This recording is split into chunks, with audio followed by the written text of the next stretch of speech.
가난한 집안에서 태어난 민수의 유년 시절 김민수는 1957년 부산의 한 오래된 달동네에서 세상에 태어났다. 그의 가족은 극심한 가난에 시달렸고 어린 시절부터 먹고 사는 것이 가장 큰 고민이었다. 민수의 집은 골목 끝자락에 위치한 낡은 판잣집으로 겨울이면 바람이 틈새로 스며들어 이불을 덮고도 몸을 떨어야 했다. 아버지는 일용직 노동자로 일했지만 그마저도 일이 없는 날이 많아서 집안 형편이 늘 쪼들렸다. 민수에게는 어머니와 누나가 2명 있었다. 어머니는 매일 고된 집안일과 빨래 시장 일을 하면서도 자식들을 위해 한 끼라도 더 준비하려 애썼다. 하지만 어머니 또한 몸이 약해 자주 병치레를 했다. 누이들은 어린 동생을 돌보느라 학교에도 자주 빠지기 일쑤였다. 민수는 그런 누이들을 보며 나는 커서 꼭 가족을 편하게 해주겠다 하는 마음을 늘 다졌다. 초등학교에 다니던 시절 민수가 매일 등굣길에 부러워하던 것은 새하얀 교복을 입은 친구들이었다. 그는 한 번도 새 옷을 맞춰본 적이 없었다. 항상 누나가 입던 옷이나 이웃에게 물려받은 옷을 입었고 운동화는 발뒤꿈치가 다 닳을 때까지 꿰매어 신었다. 점심 도시락을 싸울 여유조차 없어 교실 한 구석에서 물로만 허기를 달랜 날들도 있었다. 추운 겨울 야외 화장실에 가기 힘들어 가족들이 모두 작은 화로를 둘러앉았다. 밤이 되면 초라한 등불 아래서 아버지가 가족들에게 힘들어도 꿋꿋하게 살아야 한다며 용기를 북돋워 주었다. 민수에게 아버지는 말없이 가족을 위해 희생하는 존재였다. 하지만 술을 드시고 들어오시는 날이면 아버지는 한참을 괴로워하며 눈물을 삼키곤 했다. 민수는 그런 아버지의 어깨가 늘 무겁게 보였다. 어린 민수는 어려서부터 생활비에 보탬이 되고자 새벽마다 신문을 돌리고 저녁엔 시장통에서 배달 일을 했다. 친구들과 뛰놀고 싶었지만 가정 형편이 허락하지 않았다. 가끔 친구들이 내 집 너무 작다 하고 놀리면 그는 속상해도 맞서지 못하고 조용히 자리에서 피하기 일쑤였다. 마음속엔 언젠가는 우리 가족도 남부럽지 않게 살 날이 올 것이라는 희망을 품었지만 하루하루 반복되는 삶은 쉽지 않았다. 가난은 가족 모두를 숨막히게 했다. 설날에도 떡국 한 그릇 외에는 변변히 차려진 게 없었고 명절이 되면 민수는 친구들의 새 옷과 용돈을 부럽게 바라볼 뿐이었다. 그래도 가족들은 서로를 보며 함께라서 다행이라 위로했다. 민수의 어머니는 웃음을 잃지 말고 작은 것에도 감사하며 살자고 언제나 말하곤 했다. 민수가 칩살이 되던 해 아버지는 큰 병으로 누워버렸다. 그 후로는 가족의 생계를 어머니가 홀로 책임져야 했고 민수도 학교를 마치는 대로 돈을 벌러 공사장으로 시장 구석진 곳으로 뛰어다녔다. 학교 선생님은 민수의 성실함을 아꼈지만 제대로 공부에 집중할 틈이 없었다. 온몸은 늘 피로에 절어 있었고 종종 수업 중에 졸지도 했다.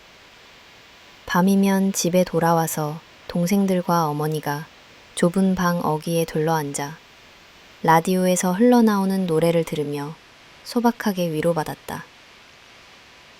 경제적으로는 공핍했지만 가족끼리 의지하며 살아가는 온기가 항상 그곳에는 있었다. 민수는 어린 나이에 인생의 무게를 느꼈다. 다나는 부끄러운 것이 아니다. 언제나 서로 도우며 사는 게 중요하다는 어머니의 말을 그는 마음 깊이 새겼다.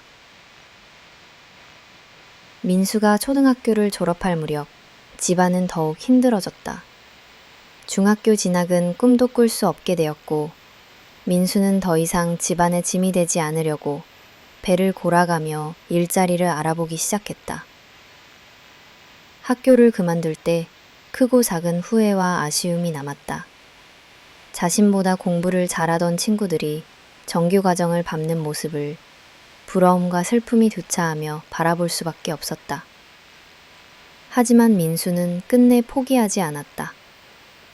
나는 반드시 성공해서 꼭 어머니와 누이들에게 더 나은 삶을 보여주리라 는 각오 하나로 구겨진 양복 한 벌을 꺼내 입고 새벽 기차를 타고 서울로 떠나는 그날까지 그는 한 번도 자신의 운명을 탓하지 않았다. 그의 유년 시절은 가난이라는 단어로 요약되었지만 그 속에는 가족애와 끈질긴 생존의 의지, 그리고 자신보다 가족을 먼저 생각했던 소년의 따뜻한 마음이 숨겨져 있었다. 김민수의 삶의 밑바탕에는 바로 이러한 역경과 사랑, 그리고 포기하지 않는 마음이 고스란히 자리 잡고 있었다. 일찍 자립해야 했던 민수의 청소년 시절. 민수가 15이 되던 해, 그의 삶은 완전히 새로운 국면을 맞이했다. 부산의 좁고 허름한 골목길을 떠나 혼자서 서울로 올라가기로 한 민수의 결심은 그 나이 소년에게는 쉽지 않은 선택이었다. 아버지가 병에 걸려 눕게 되고 어머니마저 건강이 좋지 않아 집안을 책임질 수 없는 상황이 이어지자 민수는 막내로서의 입장을 벗어나 가족의 생계를 위해 직접 나서야만 했다. 처음 서울에 올라왔을 때 민수는 누구 하나 의지할 만한 사람이 없었다. 딱히 머물 곳도 없어 할 일 없이 남대문 시장 뒷골목을 전전했다. 첫 며칠 밤은 시장 노점의 신문더미 위에서 추위와 배고픔을 견디며 보내 결코 만만하지 않았다. 낮에는 시장에서 상자 나르기, 청소, 심부름 등 돈이 되는 일이라면 뭐든 했다. 처음 받아본 돈은 손바닥만한 지폐 몇 장이었지만 민수는 그 돈으로 뜨거운 국밥 한 그릇을 사 먹었을 때 살아있다는 실감에 눈물이 났다. 누군가에게는 당연한 일상이 민수에게는 큰 감사와 감동이었다. 수없이 많은 날을 빈속으로 견디며 민수는 값진 자립의 첫걸음을 내디뎠다. 하지만 일자리가 늘 있는 것은 아니었다. 아직 어리고 미숙한 탓에 어른들에게 속기도 하고 험한 말을 들어야 했다. 때로는 힘든 일터에서 제대로 임금을 받지 못하고 쫓겨나기도 했다. 어떤 날은 새벽부터 밤까지 일해도 고작 하루치 밥값밖에 벌지 못했다. 민수는 피곤에 찌든 몸을 이끌고 쪽방촌을 전전하며 희망과 현실 사이에 간극을 느꼈다. 서울 생활이 조금 익숙해지고 몇 주가 지났을 때 민수는 우연히 한 벽돌 공장 앞에서 일자리를 구할 수 있었다. 힘쓰는 일이었고 몸은 늘 고달팠지만 하루에 번 돈 중 일부를 고향의 가족들에게 보내줄 수 있다는 사실은 민수에게 큰 위로이자 자부심이 되었다. 벽돌 공장에서 일하는 동안 민수는 세상에는 쉬운 일이 없다는 진리를 온몸으로 배웠다. 새벽 5시에 시작되는 작업, 무거운 벽돌을 씻어서 나르고 쌓는 일, 먼지와 땀에 범벅이 되는 것은 당연했다. 처음에는 손에 물집이 잡혀 피가 나고 허리가 끊어질 듯 고통스러웠다. 그러나 민수는 포기하지 않았다.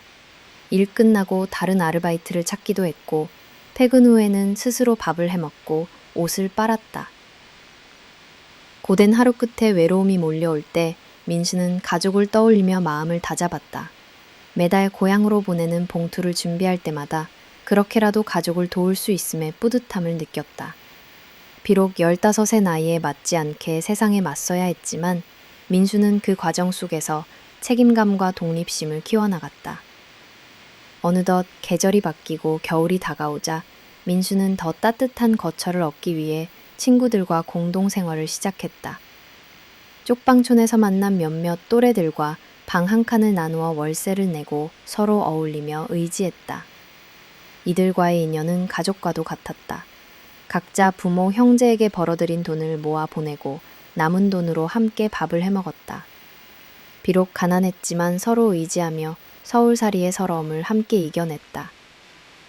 일하다 보면 어른들의 멸시, 차별도 많이 겪었다. 아직 학생 같은 몸집에 작업장에 들어온 민수를 두고 애가 무슨 일을 하느냐, 네 나이에 공부해야지 하는 말도 들었다. 하지만 그는 멀찌멀 마음을 다잡았다. 가족을 위해, 자신의 내일을 위해 일할 수밖에 없었다. 어느 날 공장 일은 한동안 중단되고 민수는 새 일자리를 찾아야 했다. 난방기계 수리공의 수수직원, 분식집 배달, 건물 청소 등 온갖 아르바이트를 전전했다. 매번 새로운 작업장이었고 익숙지 않은 환경은 두려움과 기대를 동시에 안겨주었다. 때로는 일터에서 만난 다양한 사람들, 온갖 사연을 가진 외지 친구들, 혹은 나이 많은 기술자들에게 작은 인정을 받을 때면 나도 어른이 되어가는구나 라는 자각을 조금씩 하게 되었다. 그렇게 3, 4년이 흐르는 동안 민수는 점차 삶은 누구에게나 평등하지 않다는 것을 인정하게 됐다. 하지만 노력은 배신하지 않는다는 믿음도 함께 품었다. 자신만의 목표와 가족을 위한 희망을 품고 그는 크고 작은 변화를 일궈나갔다. 번 돈으로 중고 자전거도 장만해 출퇴근 시간을 줄이고 남는 시간에는 다른 기술을 배우고자 동네 장인들에게 가서 묻고 배우기를 반복했다. 민수의 자립과정은 단순히 돈을 버는 것에서 그치지 않았다. 그는 사람들과의 인연, 세상을 바라보는 눈, 그리고 생활력 등 소중한 자양분을 쌓았다. 20대가 되던 해 민수는 신문 배달, 공장일, 음식점 보조 등 다양한 경험을 바탕으로 자신만의 세계관을 갖추게 되었다. 어린 나이에 가족과 떨어져 홀로 서야 했던 외로움은 시간이 지나면서 약해졌다. 다른 또래가 누리는 평범한 고등학교 생활, 청춘의 낭만은 가질 수 없었지만 민수는 삶의 무게 속에서 더욱 단단해졌다. 그가 힘든 와중에도 삶을 버티게 해준 것은 아래와 같은 신조였다. 주어진 환경을 탓하지 않는다. 실수도 인생의 일부다. 누구든 나이와 상관없이 배우고 성장할 수 있다.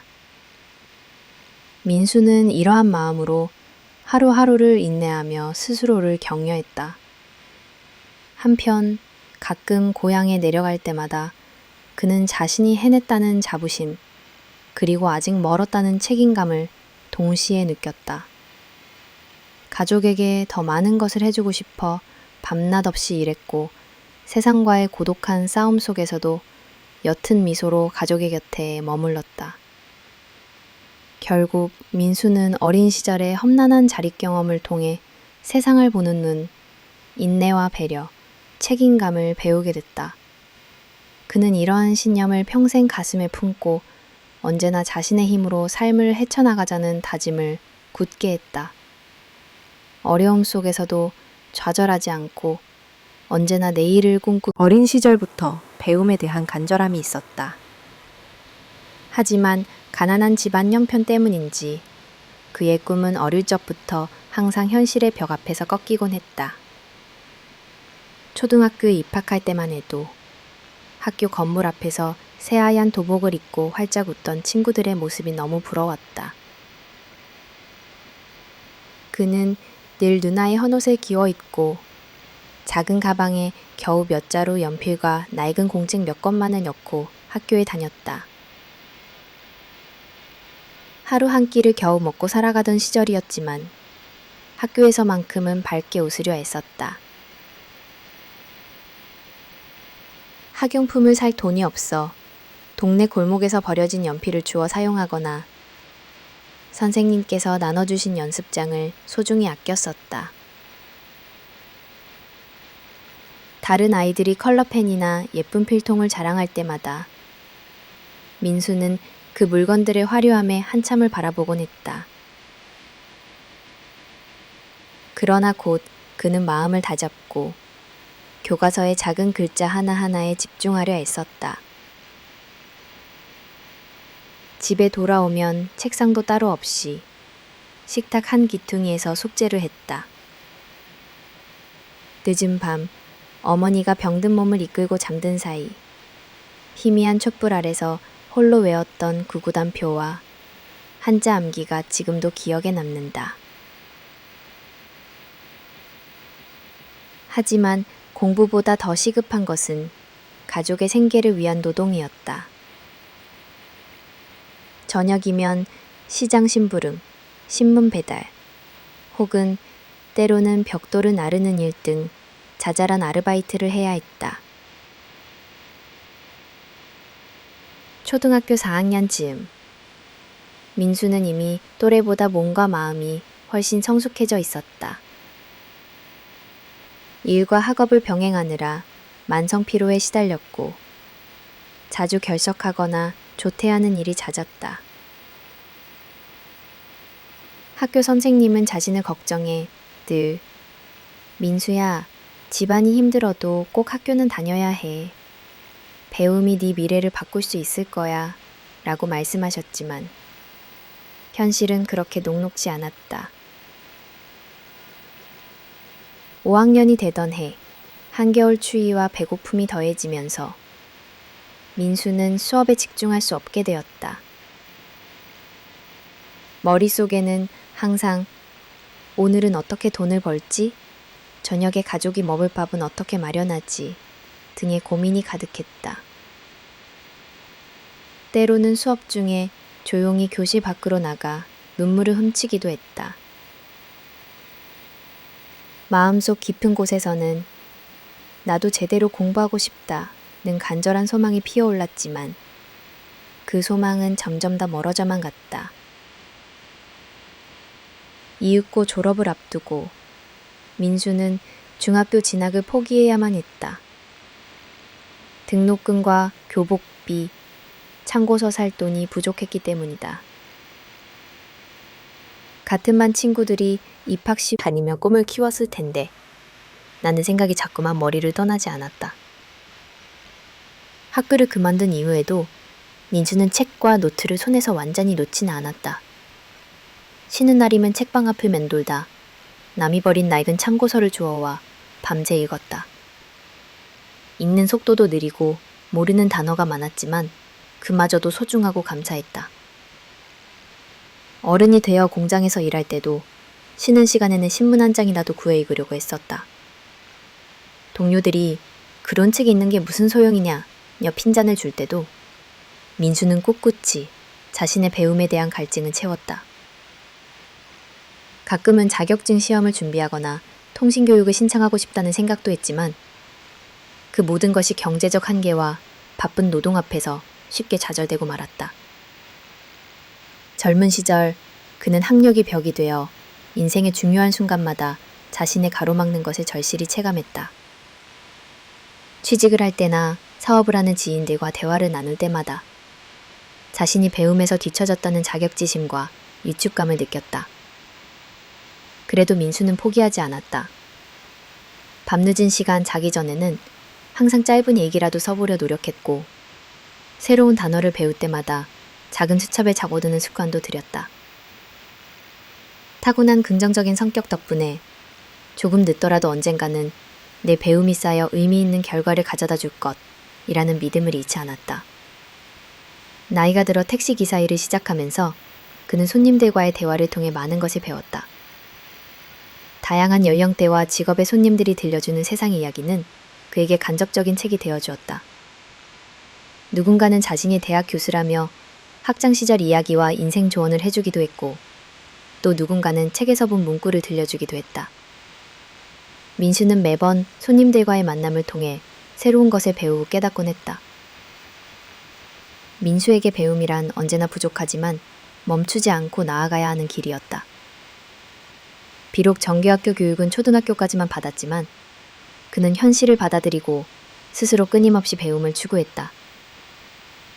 그의 인생은 학업의 결핍이 아닌 평생학습과 성장의 여정이었다. 시간이 흘러 많은 시련을 겪었지만 민수는 말한다. 배움이란 교실에만 있는 것이 아닙니다. 현실 속 삶 자체가 매일매일이 공부입니다. 이런 남다른 마음가짐이 있기에 민수는 학업의 어려움 속에서도 자신의 삶을 꿋꿋이 개척할 수 있었던 것이다. 첫사랑과의 만남. 민수가 서울에 정착한 지 몇 해가 흐른 어느 초여름, 그의 인생에 새로운 바람이 불기 시작했다. 매일 벽돌 공장과 시장, 길거리 노점에서 반복되는 그녀느저엔 고된 삶에 지쳐갈 무렵 민수의 삶에 한 줄기 빛처럼 다가온 사람이 있었다. 바로 이선희였다. 이선희는 민수와 같은 공장에서 일하는 여성이었다. 첫 만남은 비가 내리던 어느 월요일 아침이었다. 공장 출근길, 우산도 없이 서둘러 뛰어가는 여성을 본 순간 민수는 본능적으로 자신의 허름한 우산을 나눠들었다. 조심스럽게 우산을 건네며 비 맞으면 감기 들 수 있어요 라고 인사를 건넸고 선희는 수줍게 감사합니다 라며 따뜻한 미소를 지었다. 이후 둘은 매일같이 일터에서 마주쳤다.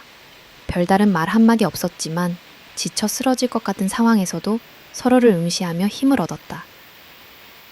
민수는 선희가 힘들어할 때마다 물을 가져다 주고 조용히 힘이 되어주었다. 어느 날 점심시간에 선희가 도시락을 나눠주던 일이 계기가 되어 둘은 점차 가까워졌다. 선희 역시 어려운 가정에서 자란 사람이었다. 두 사람은 비슷한 성장 환경과 상처를 공유하며 마음속 깊이 누군가에게 의지하고픈 갈증이 있었다. 민수는 선희의 따뜻하고 단단한 면모에 이끌렸고 선희 역시 민수의 성실함과 듬직함을 신뢰했다.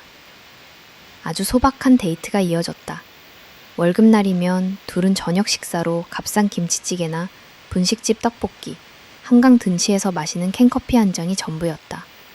그래도 두 사람에겐 서로에게 기댈 수 있는 그 시간이 세상 무엇보다 소중했다. 저녁 노을이 질 때면 지친 얼굴에도 미소가 번졌고 공장 퇴근 후 역 앞 벤치에 앉아 미래에 대해 조용히 이야기를 나누기도 했다. 민수는 이미 오래전부터 결심했다. 내가 언젠간 가족을 지키고 행복하게 하리라 라는 다짐을 선희를 만난 순간부터는 이 사람과 함께라면 어떤 역경도 견딜 수 있다 라는 희망으로 바뀌었다. 선희와의 시간은 그동안 쌓였던 외로움과 세상에 대한 두려움을 씻어주었다. 서로의 상처를 솔직하게 털어놓는 시간도 많았다. 어느 날 선희가 자신의 어린 시절을 담담하게 꺼냈다. 7남매 중 맏딸로 태어나 부모 없이 어린 동생들을 챙기느라 학교도 제대로 다니지 못했다는 이야기였다. 그 말을 듣던 민수는 자신도 어린 시절 가족과 생계를 위해 학교를 포기했던 기억을 꺼냈다. 두 사람 사이엔 말하지 않아도 전해지는 슬그머니 공감과 위로가 있었고 함께 울고 웃으며 더욱 가까워졌다. 비록 가진 것이 없었지만 둘은 미래에 대한 꿈을 나누곤 했다. 기회가 되면 둘이서 조그만 가게라도 해보고 싶어. 언젠가는 편안한 집에서 가족과 함께 저녁을 먹을 수 있겠지 같은 소박 꿈들이었다. 민수는 선희의 손을 잡으면서 이 사람이면 정말 가족처럼 평생을 함께 할 수 있겠다란 확신을 점점 굳혀갔다. 둘의 만남에는 사회의 편견이나 질투도 따랐다. 때로는 주변에서 가난한 사람끼리 뭘 이루겠냐는 냉소도 들었지만 민수와 선희는 굴하지 않았다. 오히려 그런 말이 둘 사이를 더 단단하게 만들었다. 같이 고생해본 사람만이 줄 수 있는 따뜻한 배려와 이해, 어려움 속에서도 무너지지 않는 긍정의 힘이 있었다. 민수는 첫사랑인 선희에게 말로 다 못할 감사와 존경을 느꼈다. 그녀는 돈 한 푼 없어도 힘겨운 노동 후에도 언제나 다정했고 사소한 것에도 크게 웃음 짓는 사람이었다. 민수 역시 선희에게 듬직함과 믿음을 주고자 매일 최선을 다했다. 어느 순간부터 서로는 없어선 안 될 존재가 되어 하루의 끝을 반드시 서로의 목소리로 마무리했다. 계절이 몇 번 바뀌고 어느 날 민수는 조심스럽게 마음을 고백했다. 선희 씨, 내가 가진 게 없어도 앞으로도 당신 곁을 지키고 싶어요. 선희는 잠시 고개를 숙이다가 고요한 미소로 대답했다. 민수 씨와 있으면 가난해도 따뜻해요. 나도 평생 함께하고 싶어요.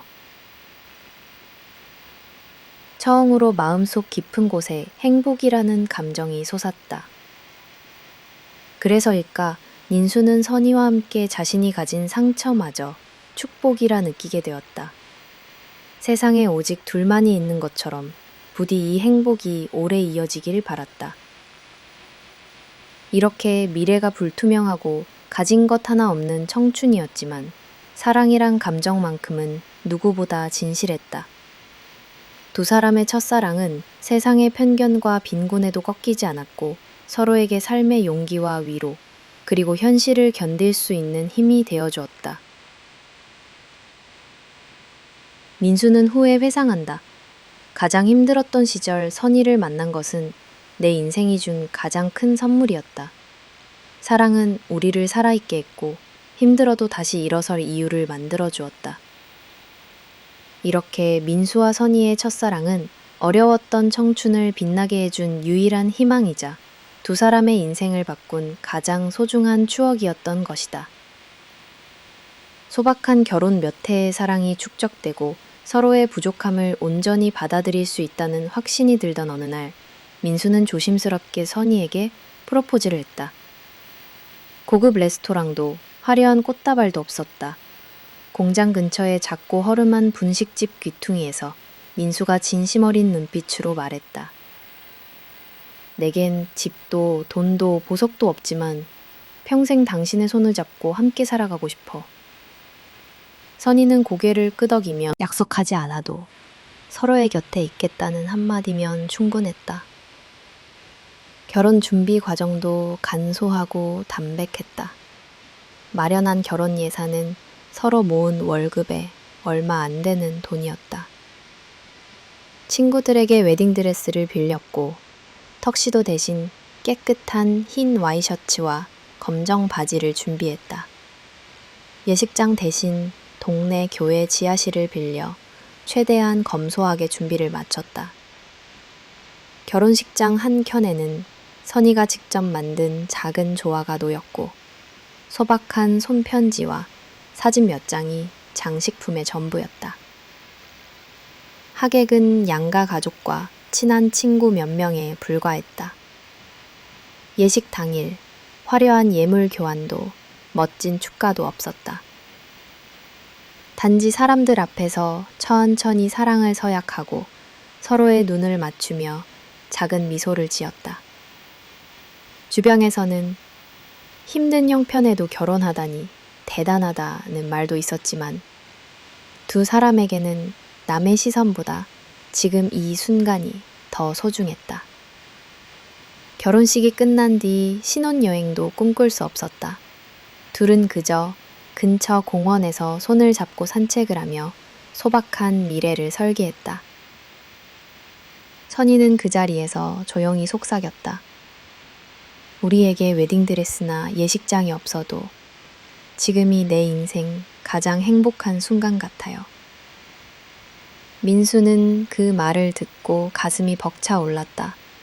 긴 시간 겪었던 외로움과 고난이 사라지는 듯했고 순간순간이 선물처럼 느껴졌다.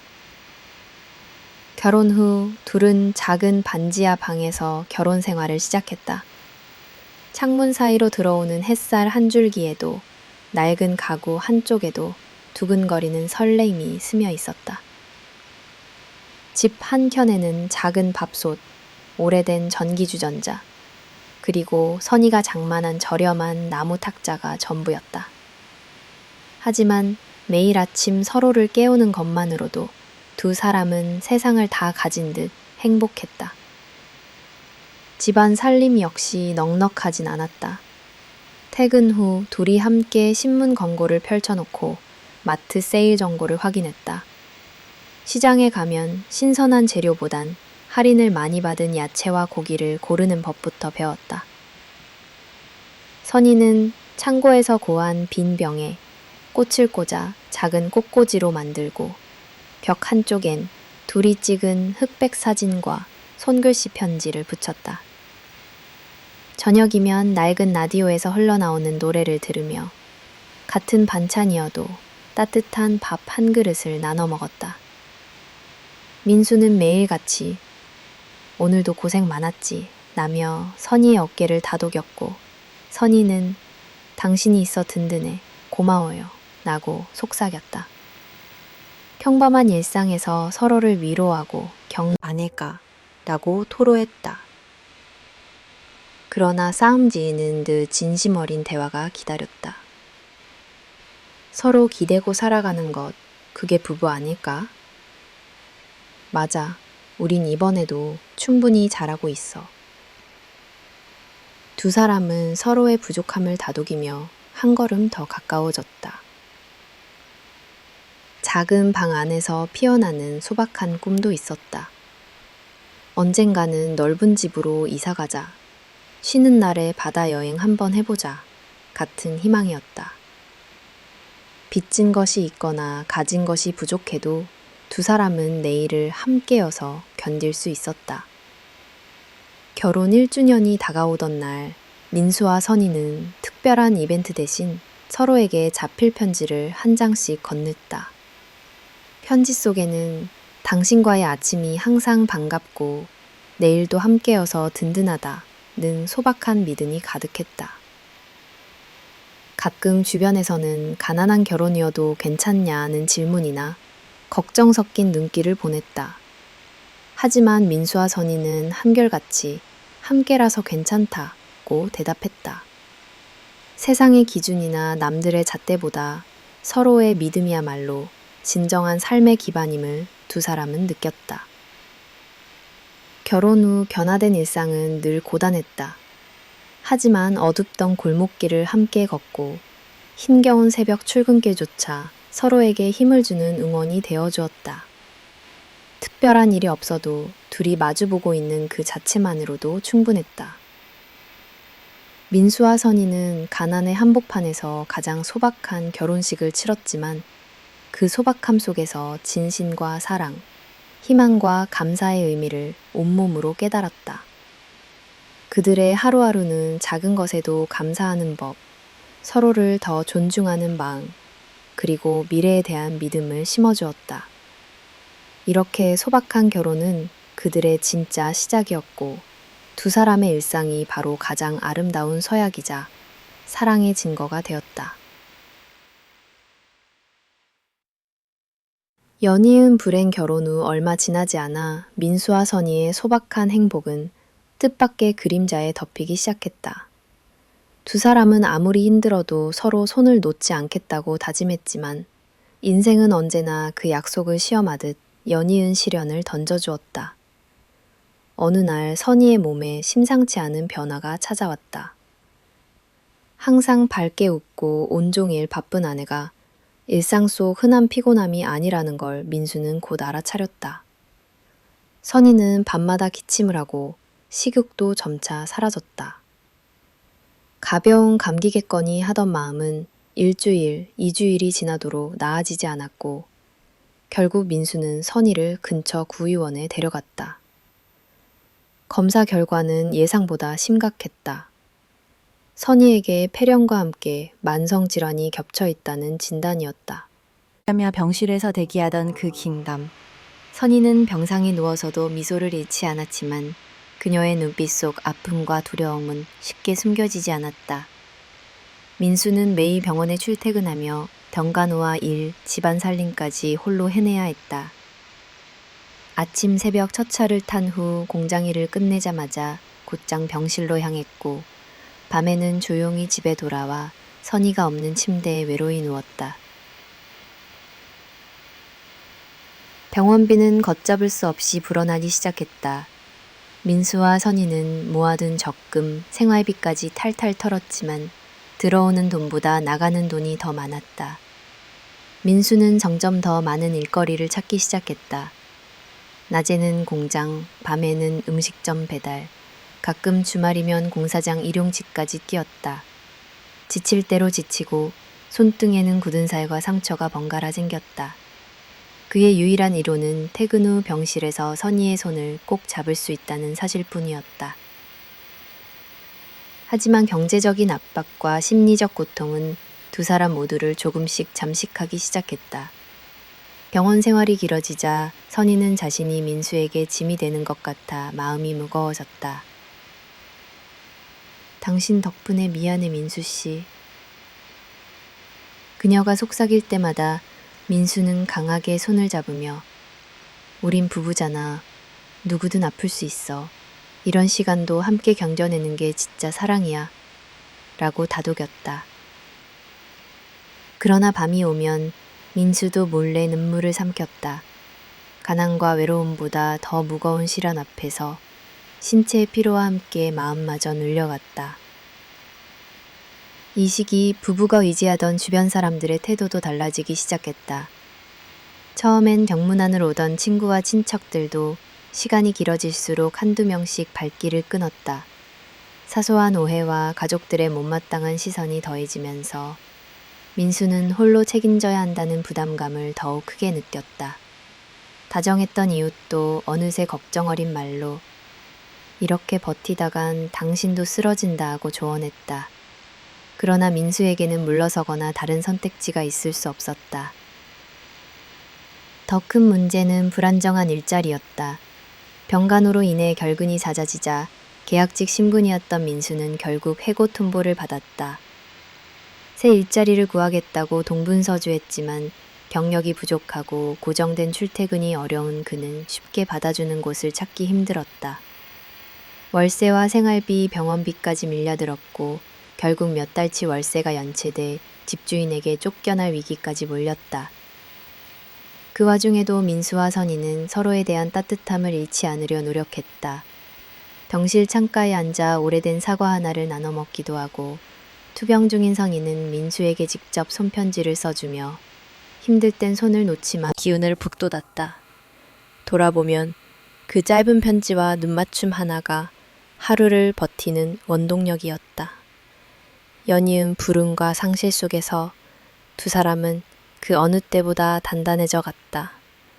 남들은 그냥 포기하라는 조언도 했지만 민수는 진짜 가족은 함께 아파하고 끝까지 서로 기다리는 거야 라는 생각으로 매일을 견뎠다. 가끔 너무 버거워서 병실에서 잠든 선희의 손을 붙잡고 소리 죽여 우는 날도 많았다.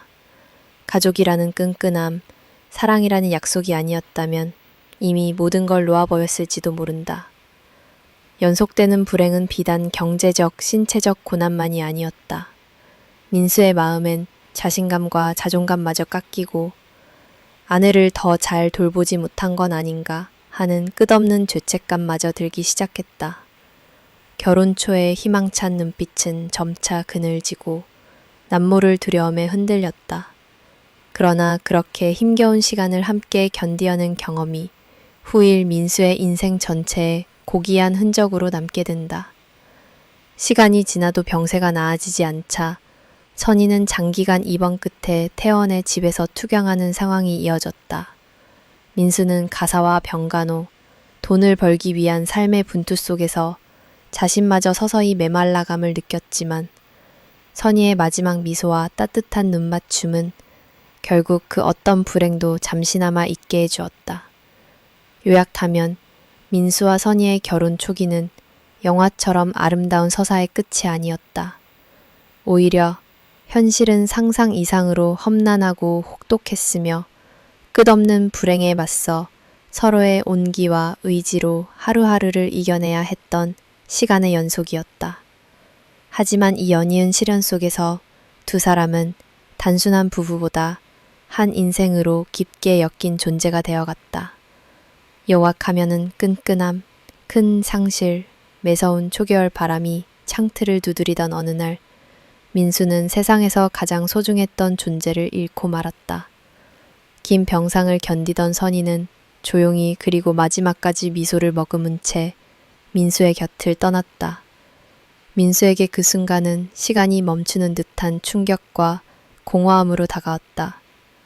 이미 몇 달 전부터 선희의 병세는 악화되고 있었다. 점차 말을 잃고 손을 움직이기도 힘들어졌다.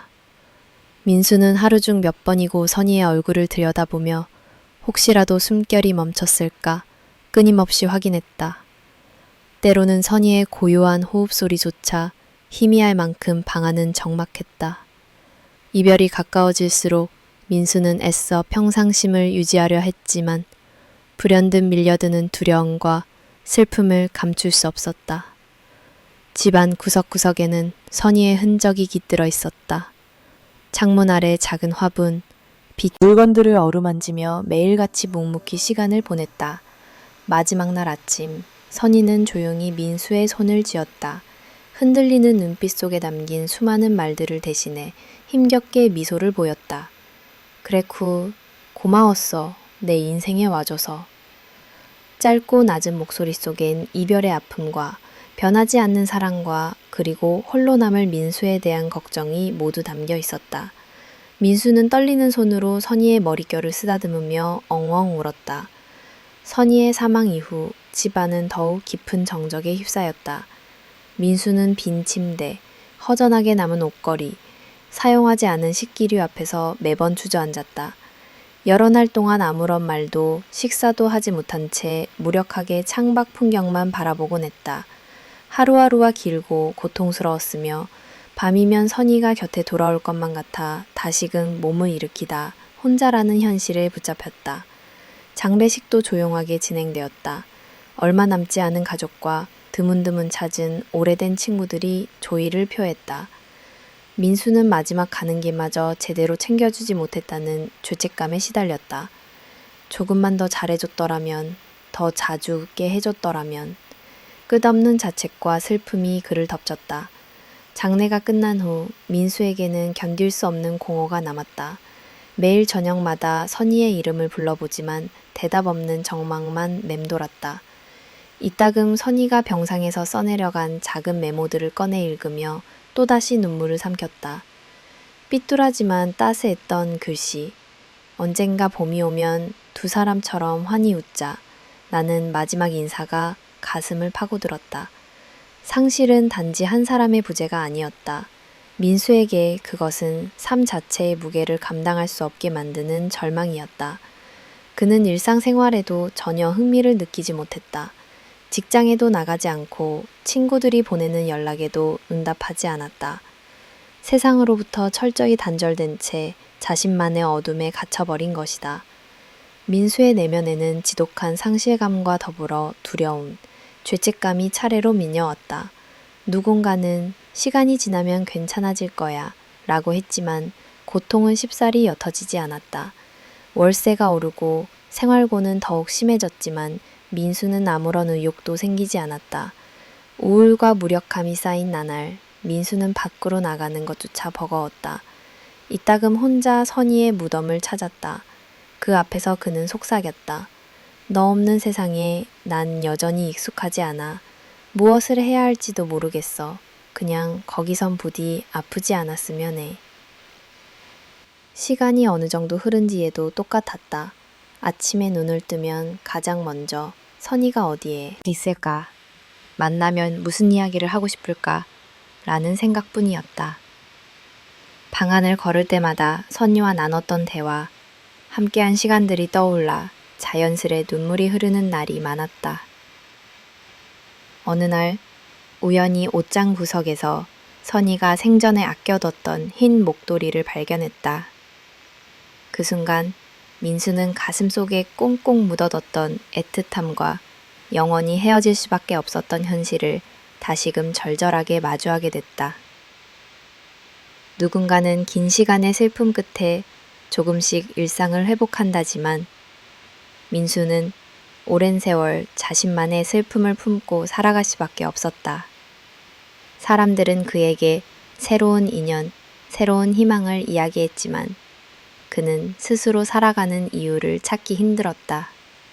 밤하늘의 별을 보며 선희와 함께한 수많은 기억들이 짧고도 소중했다는 것을 이제는 아무리 손은 내밀어도 붙잡을 수 없다는 허망함을 되새겼다. 하지만 시간이 더 흐르자 민수 안에서도 조금씩 변화의 기운이 찾아왔다. 선희가 평생의 마지막까지 바랐던 내가 행복해지는 것을 위해 조금씩 마음을 다잡기 시작했다. 비록 상실의 아픔은 영원히 남겠지만 사랑했던 사람과 나눈 추억만은 민수 내면에서 따스하게 살아 숨쉬었다. 그날 이후로도 민수는 오랫동안 아내를 그리워하며 살아갔지만 무거운 상실감 속에서도 언젠가는 다시 한번 삶을 희망할 수 있지 않을까. 스스로에게 작고 조심스러운 물음을 던지며 한 걸음씩 내딛기 시작했다. 희망을 잃다 선희를 떠나보낸 후 민수의 세계는 이전과는 완전히 달라졌다. 상실의 고통을 견디며조차도 그는 슬픔에 밀려 극도의 무기력과 허탈 속에 점점 더 빠져들었다. 희망이란 단어 자체가 삶에서 지워진 듯 민수의 나날은 회색빛 어둠에 잠식되어 갔다. 민수는 하루하루를 무의미하게 보내며 살아갔다. 병든 몸을 옮기듯 침대에서 마지못해 일어나선 멍하니 방 안을 서성이다가 아무 일도 하지 않은 채 다시 주저앉곤 했다. 예전 같으면 아침이 밝아오면 곧장 시장으로 일터로 달려나가던 활기가 있었지만 이제는 무력한 몸으로 일상을 지탱하기조차 힘겨웠다. 세탁하지 않은 옷더미, 쌓여가는 먼지, 굳은 밥그릇이 방 안 구석마다 그대로 방치되어 있었다. 민수는 가끔 그런 집안을 멍하니 바라보다 이내 고개를 떨궜고 세상을 멀리에서 바라보는 이방인이 되어가는 기분을 사로잡혔다. 가끔은 누군가에게 하소연하고 싶거나 함께 있던 시간의 따스함을 다시 느끼고 싶었지만 입을 열 힘조차 남아 그리움으로 변해 민수를 무겁게 눌렀다. 친구나 이웃들이 연락을 해와도 그는 바삐 전화를 끊거나 애써 외면했다. 이 방이 자신의 유일한 피난처이자 감옥처럼 느껴졌고 바깥 세상은 모두 자신과 무관한 곳처럼 낯설기만 했다. 심지어 음식조차 제대로 삼킬 수 없었다. 식탁 앞에 앉으면 민수는 자주 눈앞에 선희가 함께 읽는 듯한 환상에 잠겼다. 함께 웃던 시간은 사라지고 공허한 식탁 위에는 식지 않은 국과 찬밥만 남았다. 배고픔조차 실감되지 않았고 점차 그의 몸은 야위어 갔다. 하루는 방 안 어둑한 구석에서 선희가 남긴 메모지 한 장을 발견했다. 언젠가 꼭 웃을 수 있기를. 너무 짧은 문장이었지만 오히려 민수를 더욱 깊은 절망으로 빠뜨렸다. 왜냐하면 그가 웃는다는 것을 상상조차 할 수가 없었기 때문이다. 인생을 송두리째 잃어버린 감정, 다시는 웃음을 되찾을 수 없을 것 같은 암흑에 그는 잠식당했다. 이 시기에 민수는 공간적으로도 정신적으로도 점점 더 자신을 좁고 좁은 틀로 가두었다. 한때는 라디오의 조그만 음악에도 마음이 설렜지만 이제는 어떤 소리도 그저 배경 잡음에 불과했다. 밤이면 새벽까지 잠들지 못하고 지친 몸을 침대에 뉘어도 악몽이나 무기력 속에서 뒤척이며 시간을 보내곤 했다. 그의 정신은 늘 불안과 자책 그리고 극심한 외로움에 시달렸다. 선희가 홀로 아플 때 도와주지 못했다는 죄책감, 가난 탓에 좀 더 나은 삶을 함께하지 못했다는 후회, 그리고 앞으로 무엇 하나 희망이 없는 미래에 대한 두려움이 뒤섞였다. 때때로 창밖을 내다보며 과거로 돌아가 상실을 되돌릴 수 있는 방법이 있을까 자문하기도 했다. 하지만 현실은 냉정하게 그 어떤 가능성도 열어주지 않았다. 이따금씩 민수는 무턱대고 거리로 나가 헤매기도 했다. 아무런 목적 없이 이른 새벽에 택시를 탔다가 동네 골목을 쓸쓸히 불럭불럭 걷다가 예전에 선희와 함께 했던 작은 공원 벤치에 멍하니 앉아있다. 밤이 되어서야 힘겨운 발걸음으로 집에 되돌아가곤 했다. 거리의 사람들과 풍경은 변해갔지만 민수에게 세상은 멈춰있거나 오히려 멀어지기만 했다. 이웃들이 걱정 어린 눈빛으로 괜찮냐고 물어보면 그는 고개를 저으며 아무렇지 않은 척 애써 태어남을 가장했다. 이처럼 그는 자신만의 고통 안에 갇혀 진심으로 누군가와 소통하는 법도 미래를 기대하는 법도 모두 잊었다. 작은 희망의 불씨마저 꺼진 듯한 감각, 매일 아침 눈을 뜰 때조차 삶의 이유를 알지 못하는 무력감이 이어졌다. 결국 민수는 새로운 일자리도 미래의 계획도 인간관계도 전부 미루고 스스로를 점점 더 세상으로부터 고립시키기 시작한다. 혼자라는 외로움, 상실로부터 비롯된 자신감 상실, 나아가 인생의 의미조차 모호해지는 심리적 공허함이 그를 잠식한다. 누군가는 그에게 다시 일어나야 한다, 희망을 찾아야 한다고 조언하지만 그런 말조차도 진심으로 귀에 들어오지 않는다. 민수는 내 삶이 더 이상 의미가 있을까? 나는 단지 하루를 견디는 것만으로 충분한가? 라는 질문을 수없이 곱씹는다. 늘 반복되는 고요하고 어두운 시간 속에서 그는 과거의 기억과 상실의 고통만 남겨진 사람으로 하루하루를 무의미하게 지새우며 희망이란 단어와 점점 멀어졌다. 예상치 못한 방문, 길고 어두운 터널과도 같았던 나날 속 어느 날 민수의 삶에 생각지도 못한 변곡점이 찾아왔다. 평소와 마찬가지로 무기력하게 하루를 시작한 민수는 여느 때처럼 조용히 가게 문을 열고 투박한 의자에 힘없이 앉아 있었다. 다 다른 박스며 질정한 주방의 냄비 소리까지 단조로운 풍경이 반복될 뿐이었다. 그렇게 오후가 깊어가던 중 유난히 세찬 비가 내리기 시작했다. 민수는 창문 밖 한낮의 회색 풍경을 멍하니 바라보다 다 식은 차 한 잔을 홀짝이고 있었다. 그때였다. 가게 문이 덜컥 열리고 낯선 젊은 남자 하나가 젖은 옷차림으로 천천히 안으로 들어섰다. 빗물에 젖어 축축한 머리카락, 쑥스러운 듯 하면서도 굳센 눈빛을 가진 청년이었다. 민수는 잠시 누군가를 잘못 찾아온 건 아닐까 생각하며 무심하게 무엇을 도와드릴까요? 라고 물었다. 청년은 한동안 대답이 없었다. 고개를 숙인 채 잠시 숨을 고르더니 이내 조심스럽게 말했다.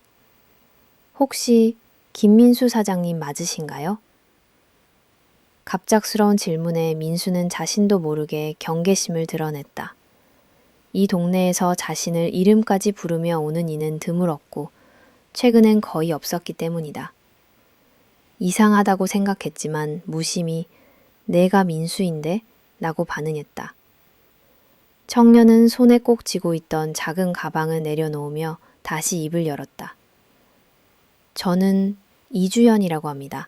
어머니의 부탁으로 실은 말을 잇지 못하고 머뭇거리는 모습에서 깊은 쑥스러움과 초초함이 읽혔다. 민수는 느닷없는 호칭과 태도에 더욱 의아해졌다. 누구의 아들인지, 무엇을 바라고 찾아온 건지, 앞으로 무슨 이야기를 꺼낼 것인지 아무것도 감을 잡을 수 없었다. 잠시 어색한 정적이 흐른 후 청년은 마치 오랜 고민 끝에 결심한 듯 조용히 말했다. 어머니가 돌아가셨습니다. 그 전부터 저에게 꼭 한번 찾아가 보라고 하셨어요. 이 말을 들은 순간 민수의 가슴은 얼어붙은 듯 했다. 어머니라는 단어, 그리고 그녀가 세상을 떠났다는 소식이 민수의 가슴 깊은 곳을 무겁게 쳤다. 설마라는 막연한 감정과 오래전 이별의 상처, 잃어버린 시간, 잊은 듯했던 아픔이 떠올랐다. 민수는 저도 모르게 어머니 성함이 어떻게 되시는데? 라고 물었다. 청년은 조용하게 대답했다. 이선희, 제 어머니 이름입니다. 그 순간 민수의 머릿속은 온통 하얘졌다. 선희의 이름이 다시 살아 돌아온 듯 그는 손끝이 떨리고 어지러움에 잠시 정신을 잃을 뻔했다. 생각지도 못했던 재회의 순간, 그리고 지금까지 몰랐던 이야기가 한꺼번에 파도처럼 밀려들었다. 분명 선희가 세상을 떠난 뒤로는 모든 게 끝났다고만 생각했던 민수였다. 하지만 저 앞에 앉은 청년이 바로 선희의 아들 이주연이라는 사실에 그는 믿을 수 없다는 듯 멍하니 바라보기만 했다. 어떻게 이런 일이 가능했을까? 선희가 떠나기 전 과연 자신에게 비밀이 있었던 걸까? 질문이 꼬리를 물고 민수의 마음은 혼란과 두려움으로 뒤섞였다. 주연 역시 담담함을 가장하려 애썼지만 그의 목소리에는 미세하게 떨림이 있었다. 저는 태어나서 한 번도 아버지라는 존재를 경험해 본 적이 없습니다. 어머니는 늘 단호하게 말씀하셨죠. 언젠가는 꼭 당신을 만나보라고. 그래서 이곳까지 오게 됐습니다. 민수는 오랜 침묵 끝에 겨우 그래서 네가 나라는 뜸들인 말로 감정을 겨우 이어갔다. 모간이 타들어가는 듯했다.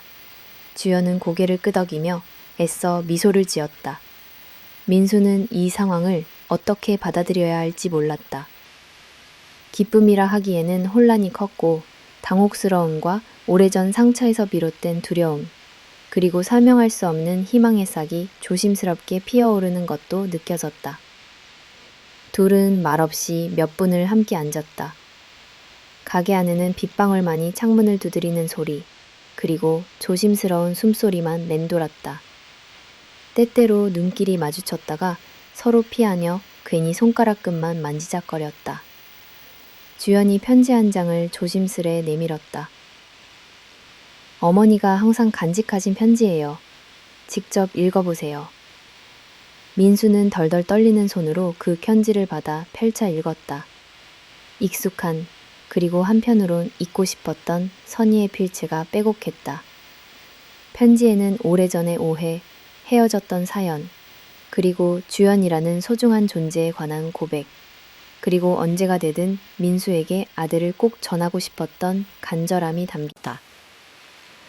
편지를 읽으며 민수의 마음은 점차 조용한 경랑에 휘말렸다. 지난 세월 동안 자신이 몰랐던 이야기, 그리고 다시는 오지 않을 줄 알았던 따뜻함이 다시 마음 한구석에 피어오른 듯 했다. 하지만 동시에 이제 막 만난 이 젊은이를 아들로 받아들여야 한다는 마음의 준비도 되어 있지 않았다. 슬픔과 혼란, 어색함, 조심스러운 기대가 뒤섞였다. 주현은 시간이 필요하실 거예요. 저도 마찬가지입니다. 그래도 오늘 꼭 한 번은 직접 뵙고 싶었습니다. 라고 고개를 숙였다. 민수는 답변 대신 조심스레 이따가 밥은 꼭 먹고 가라. 밖이 너무 추우니까. 라고 말했다. 그렇게 두 사람 사이엔 아주 미세한 변화의 바람이 흐르기 시작했다. 비 내리는 밤 서로 서툴게 마주 앉은 채 조심스레 첫 대화를 나누는 소박하지만 운명적인 만남이 그들에게 시작되고 있었다. 비밀의 드러남, 주연과의 예상치 못한 첫 만남 이후 민수의 삶은 또 한 번 거센 파도처럼 흔들리기 시작했다. 첫날 밤 민수는 직접 손에 쥐었던 선의의 편지와 주연의 말투, 어색한 미소를 떠올리며 밤새 뒤척였다. 이 젊은이가 정말 내 아들일까? 나는 언제 어떻게 이런 사실을 까맣게 모른 채 세월을 보냈을까? 민수의 머릿속에는 끝없이 물음표가 떠올랐다. 하루아침에 인생이 전복되는 듯한 기분, 혼란, 두려움, 그리고 과거로부터 되돌아온 따뜻함이 뒤섞여 있었다. 다음날 민수는 주연을 다시 가게로 불렀다. 차분히 마주 앉은 두 사람 사이엔 긴장과 설렘이 교차했다. 민수는 담담하게 그러나 무게 있는 목소리로 물었다. 정말 내 아들이 맞는지 우리가 확인해 보는 게 좋겠구나. 네가 불편하지 않다면 말이다. 주연은 고개를 끄덕이며 마음의 준비를 한 듯한 눈빛을 보였다. 네, 저도 확실하게 진실을 알고 싶어요. 우리 둘 다 진심이 필요하니까요. 그렇게 두 사람은 근처 병원을 찾아가 DNA 검사를 의뢰했다. 간호사가 면봉으로 각각의 입안을 부드럽게 닦아내는 순간 민수는 자신의 심장이 고동치는 소리를 선명히 느꼈다. 혹시라도 오해가 아닐까? 혹은 이게 새로운 상처로 남는 건 아닐까? 두려움과 희망 사이에서 조용히 손을 꼭 쥐었다. 검사 결과를 기다리며 두 사람은 자연스럽게 서로의 현재와 과거에 관해 더 많은 이야기를 나누기 시작했다. 주연은 힘겹게 자신의 성장사를 들려주었다. 어머니는 저에게 평생 아버지에 관한 이야기를 거의 하지 않으셨어요. 어린 시절 너에겐 특별한 사정이 있다고만 말씀하셨죠. 늘 혼자였고 언젠가 정말 자신의 필요한 순간이 오면 그때 꼭 아버지를 찾아가라고 하셨어요. 민수는 잠시 눈을 감았다. 선희가 기억 속에서 내내 따뜻하고 고집 있는 사람이었던 것을 떠올렸다. 과거, 두 사람은 서로에 대한 오해와 가족들의 반대로 아픔 속에 이별했다. 선희는 자신의 어려운 처지를 감추고 어느 순간 스스로 자취를 감췄다.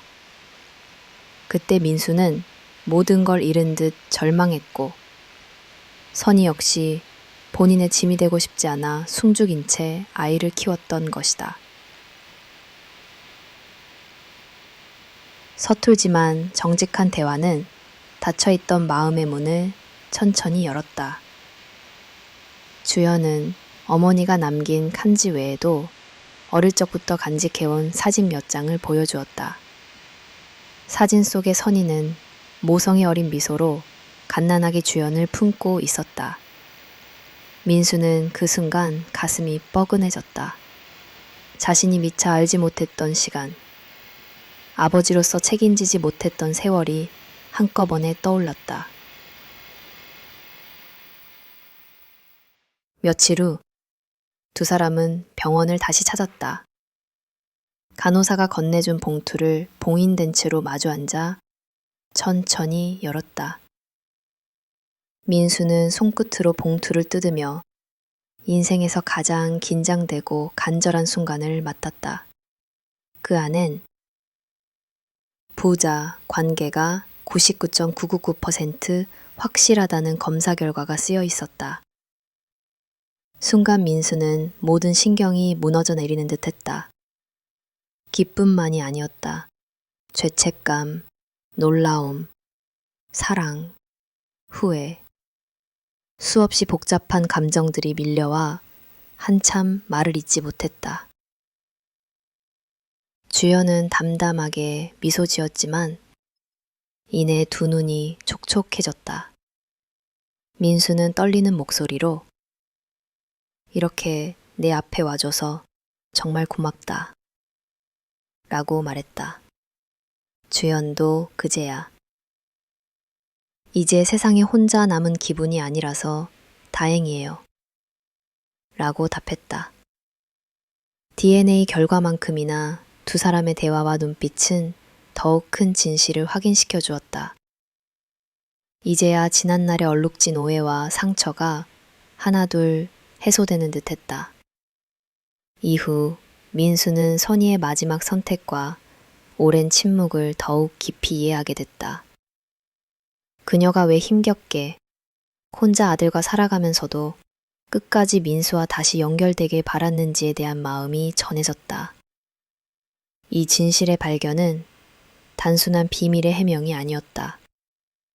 민수와 주연, 두 사람이 각자 오랜 세월 잊고 살아온 가족, 혈연, 사랑, 용서, 그리고 새로운 시작에 대한 의미를 되돌아보게 했다. 첫 만남의 어색함은 그거 맞지? 민수와 주연의 감정적 거리 좁히기, 소통의 서투름과 성장, 일상 속 유대 회복 과정, 상실을 극복하고 가족으로 다시 태어나는 내면의 여정, 주변 인물들의 반응, 미래에 대한 새로운 약속 등을 중심으로 한 1100자 내외의 서술문입니다. 화해와 재회, 진실이 드러난 뒤에도 민수와 주연이 서로를 받아들이고 진짜 가족이 되는 길은 결코 쉽지 않았다.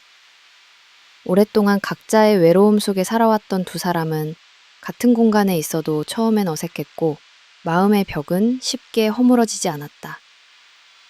민수는 아버지란 이름이 무겁고 주연은 갑자기 나타난 혈연 관계가 낯설었다. 둘 사이엔 수십 년의 공백이 당연하게 존재했고 이전까지의 상실과 상처는 쉽게 사라지지 않았다. 하지만 재회 이후 시간이 흘러가자 두 사람은 서서히 서로의 옛상과 감정에 조금씩 스며들기 시작했다. 주연은 처음엔 매일 아침 인사조차 쑥스러워 집 밖을 오래 서성였고 민수 역시 다가가 말을 거는데 어색함을 느꼈다. 밥을 같이 먹으면서도 침묵이 길어졌다. 그러나 작은 일상에서 변화의 씨앗이 싹트기 시작했다. 어느 날 민수가 조심스럽게 물었다. 요즘엔 무슨 음악을 듣니? 주연은 잠깐 놀란 듯 했지만 곧 미소 지으며 휴대폰을 꺼내 자신이 즐겨 듣는 노래를 들려주었다. 그날 밤 두 사람은 소파에 나란히 앉아 말없이 음악을 듣던 시간이 서로의 온기를 깨닫게 했다. 시간이 흐르면서 함께 마트에 장을 보러 가거나 서울 변두리의 작은 공원 산책을 함께하는 등 소소한 일상을 공유했다. 어색함이 조금씩 녹아내렸고 서툴지만 서로를 이해하려 애쓰는 노력이 이어졌다. 민수는 종종 혼잣말로 내가 아버지로서 해줄 수 있는 게 뭘까 고민했고 주연 역시 때로 자신의 감정을 글로 적으며 아버지에게 조금씩 마음을 열었다. 주변 사람들의 시선도 두 사람에게 영향을 미쳤다. 오랫동안 민수를 곁에서 격려했던 박지영은 조용히 다가와 이젠 혼자가 아니시잖아요. 용기 내세요. 라고 응원했다. 단골 손님들도 사장님, 요즘 표정이 좀 밝아졌어요. 라고 말했지만 이 모든 변화가 두 사람에겐 천천히 조심스럽게 다가오는 것이었다. 거실에 오래된 앨범을 꺼내 함께 과거 사진을 보고 선희와의 추억을 조심스럽게 나누는 자리도 가졌다. 주연은 엄마가 아버지를 얼마나 그리워했는지, 홀로 키울 때 어떤 마음이었는지 이야기를 들려주었고, 민수 역시 자신의 부족함과 그리움을 담담하지만 진솔하게 털어놓았다. 이 과정을 통해 서로에 대한 오해와 미안함도 점점 해소될 수 있었다. 어느 날은 작은 다툼도 있었다. 서로의 생활 습관이나 생각이 달라 갈등이 생기기도 했지만 이전까지라면 상처가 됐을 언쟁이 오히려 더 진한 화해와 이해로 이어졌다. 민수는 내가 더 일찍 너를 찾았다면 어떻을까 하고 후회했고, 주연은 이제라도 함께하니 그걸로 충분해요 라고 말하며 아버지의 어깨를 토닥였다. 점차 두 사람은 서서히 가족의 온기를 되찾아갔다. 주연은 민수의 간절한 소망대로 자신의 미래와 진로를 고민하며 꿈을 세워갔고, 민수도 아버지로서 조언과 응원을 아끼지 않았다.